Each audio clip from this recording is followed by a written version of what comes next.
السلام عليكم ورحمة الله وبركاته. دعوتو هردفتو كينيا. أكمل بيكمو سينالي أدى اسم برانكهم كينيا روهم دتني عادتهم. ترى ما في أكسبتي سربوتا غرغرات الجماعة ميديا كينيا تين اسم برانكهم بيكم هذا. أران تناس سينا بريتو دالوني وعرابو. أكاتا جارمي أفرانك اللورة سينا ولك كبني كالميرة. kan isin biraan geenyu taana. Ogeessi kaameeraadhaa fuullee kiyyatti argamu Abdunaasir Muhammad qopheessaan seenaa tanaa boonaa birraadhaati. Har'aan tana kan isinii dhiyeessuu deemnu seenaa uummata Afranqallooti. Maqaan Afranqalloo kun akkamitti ijaarame? Eenyuufaa ijaarame? Waan jedhurraa isin biraan gahuuf deemu. Moo Afran Muqalloo qofaan gad dhaabbatame? ونمني براو هرمانا خيساني قبا وان جورتي قلمي سينارا واول اندي فني اسم برانكهو ديرنا هنكا تمرا ساقنتا خينيتي نفانا توران افيرا كينيا جل كمي براخو لساقل جهاتا ميلا مسا سوها جل قبا والرايسي قبسو ارومودا باو اروميادا مقالا قدتي در افرانقلو در دواتين ايقلون نيادا تما سسوها اسان قافس قدانين faca'ee Oromiyaa guutuu wal gahee jijjiirama arraan tanaa ifaa warreen tahan keessaa isaan santuutu jalqaba.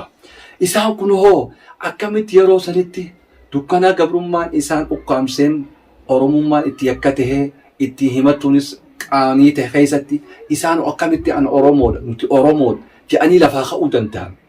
Waa maleedhaa miti. Uummanni Afranqalloo yeroo sanitti manguddoonni Afranqalloo qarooma qaban. Keessumaafuu raadiyoo afaan Arabaatiin gaazexaa adda addaa kan maxxanuus yeroo sanitti hordofaa turan jechuudha. Keessumaafuu raadiyoo Moontiin Or raadiyoo kan jiruu fi Alqaayiraa raadiyoo kanneen fa'aa hordofaniiti barumsa adda addaa muuxannoo adda addaa waa'ee warraaqsa yeroo sanii kan irraa fudhatan jechuudha. Egaa daawwattoota hordoftoota keenya warreen Afranqalloo jaarmaa kana jalqaba bu'uureessan maqaa isaanii muraasa kan isin biraan geenyu taha akkuma armaan gadii kanatti kan isin biraan geenyu taha nufaana turaa isin jenna.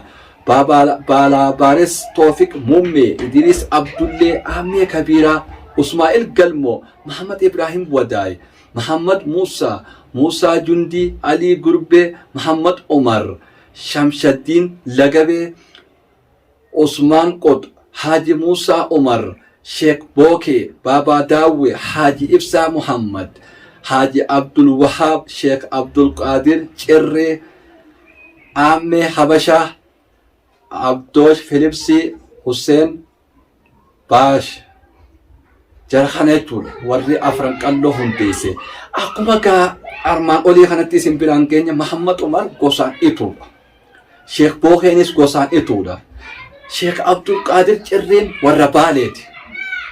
Abdoosh Philipsiin Wallaggaadha. Ammee Habashaan Jimmaadha.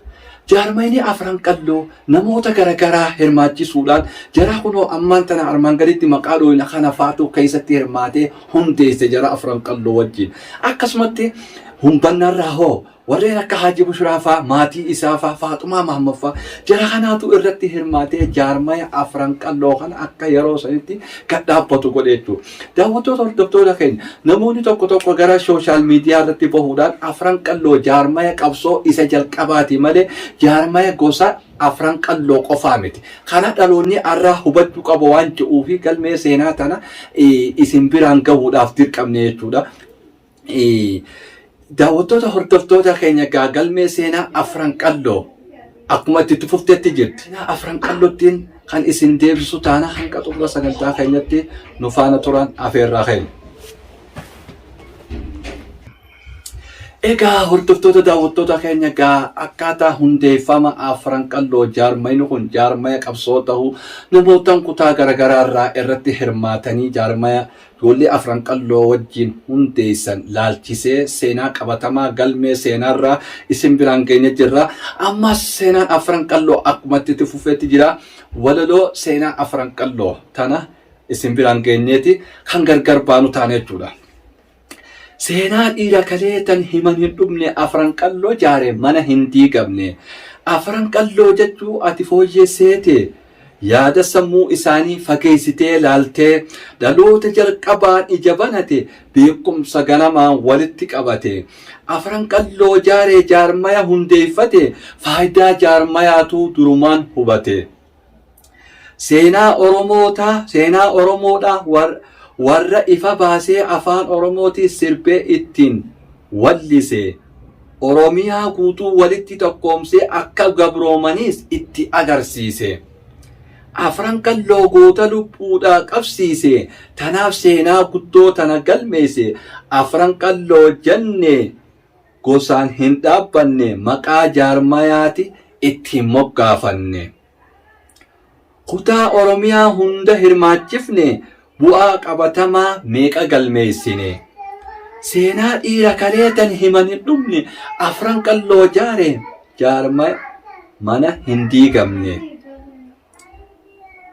Xurree hin moofayne daandii nuuf baasanii nuti irra deemuu maalumaaf dadhabne dhaloota hayyuudha kan of hin qusanne rakkoo fi cinqii takkaaf gadi hin jenne dhaloota addatti rabbiin nu badhaase warra jiruu isaanii firraa itti dhiise ummata fayyaduuf rakkoo meeqa obse bara 1961 dura jaarmaya hundeesse.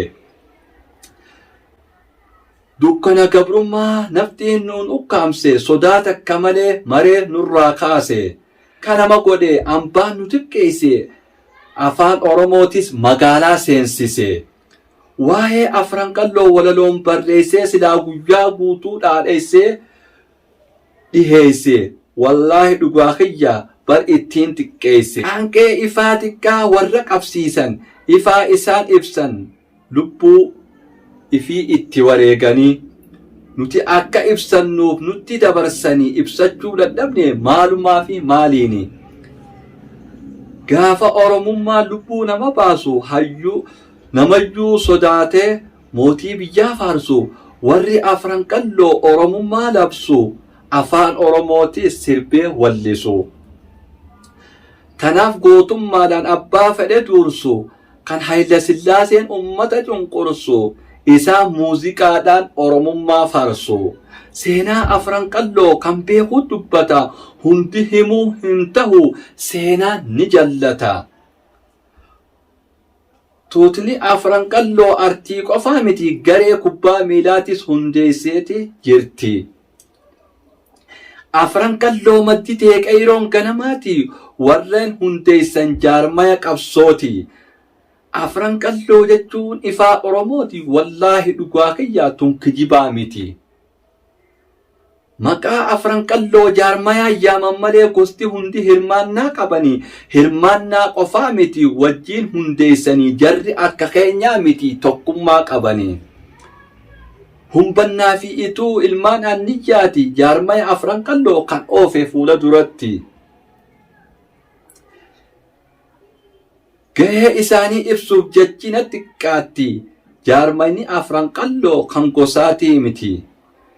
Ilmaan sikkoo mandoo maccaa fi tuulamni sochii afran qalloof gumaacha godhanii gumaacha qofaa miti keessatti hirmaatanii muuxannoo hojiidhaatis qooddachaa turanii. Alii Birraa jiraa afran qalloo keessa walaloo fi sirbaan Abubakar Muusaa Alii Shabboo hafee kan hin yaamin shantan shubbisaa faa hedduudha bar isaanii. Afran qalloo tana gosuma seeheeti jaarmaya Oromoo isa jalqabaati. Abbootiin teenya san abbaa feete caalti jaarmaya jaarratanii bara san keessatti maqaan afran qalloo jaarmaya isaaniiti hojiin isaanii hundi yoom himamtee dhumti.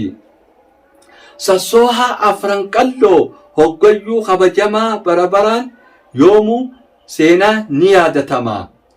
Seenaa gootawwanii yaadachuun dirqama dhaloota arraatuu tanaan dhimmama. Seenaa afran qalloo hoggayyuu ni yaadanna magaalaa teenyaahu mee maalii yaadanna.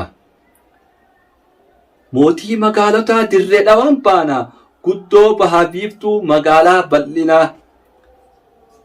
Handhura afran qalloo madda qaroomaa faaya dirree ijaa kottaa dirree deemna.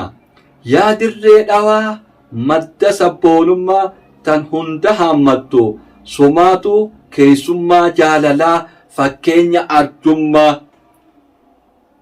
Magaalaa guddittii teessoo afran qalloo biyya Alii Birraa jiidaraaree balloo. Maadheen afran qalloo magaalaa dirree dhawatti qaanqee bilisummaa achitti biqilchite. Dirreen hayyuu malee yoom biqilchiti afran qalloo wajjiin tanaaf yaadatamti. Sossoohaa afran qalloo kabajuuf qophooyna galata abbootii yaadachuu qabna. Bakka sanni hanqanna teenyee dubbii foona gootummaa isaaniitiin maal irraa dhaadanna. Ilma abbaa caalu taanee ni argamna koottaamee nu hundi wa'ada walii seenna. Daawwattoota hordoftoota keenya kutaa tokko seenaa afran qalloo ka akkuma armaan gadii kanatti walaloo fi waa'ee hundeeffama afran qalloo laalchisee kan isin biraan geenye kanumaan goolabna. Nama torbaanii nu haa taasisu. Qopheessaan qophii tanaa Boonaa Birraadhaati. Ogeessi kaameeraa fuullee keessatti argamu Abdunaasir Muhammad. Nama torbaanii nu haa taasisu. Seenaa biraatiin kan walitti deebinu taana.